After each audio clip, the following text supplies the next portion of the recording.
BRS నేత RS Praveen Kumar సంచలన వ్యాఖ్యలు చేశారు.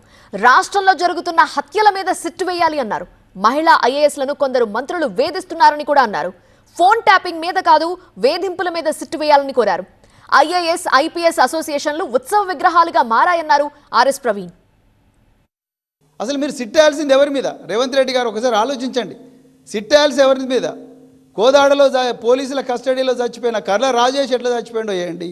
9200 హిల్ట్ స్కామ్ ఉంది, దాని మీద సిట్టేయండి.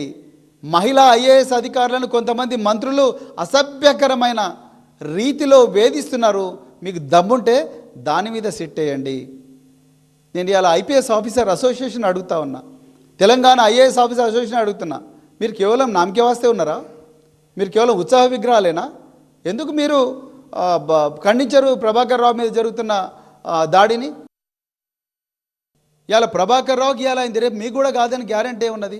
రేవంత్ రెడ్డి గారి గురువు గారు ఉన్నారు చంద్రబాబు నాయుడు గారు, 16 మంది ఆఫీసర్లను పోస్టింగ్ లేకుండా ఘోరంగా అవమానించిండు. 6 నెలల పాటు 3 సీనియర్ ఐపీఎస్ ఆఫీసర్లను జైలుకు పంపించిండు. 16 మందిని ఒక రూమ్లో పడేసి మీకు 6 నెలల పాటు పోస్టింగ్లు ఉండవని చెప్పిండ్రు. ఏమనంటే మా బుక్ ఉన్నది ఒకటి, ఆ రెడ్ బుక్లో మీ పేర్లు ఉన్నాయని చెప్పేసి. అదే దారిలో రేవంత్ రెడ్డి గారి ప్రభుత్వం కూడా పోతా ఉన్నది. నేను ఒక్కటే రిక్వెస్ట్ చేస్తున్నా, అధికారులారా మీకు చేతులు జోడించి చెప్తున్నా, ఒకప్పటి మీ సహచరులుగా చెప్తున్నా, దయచేసి చట్టాన్ని గౌరవించండి.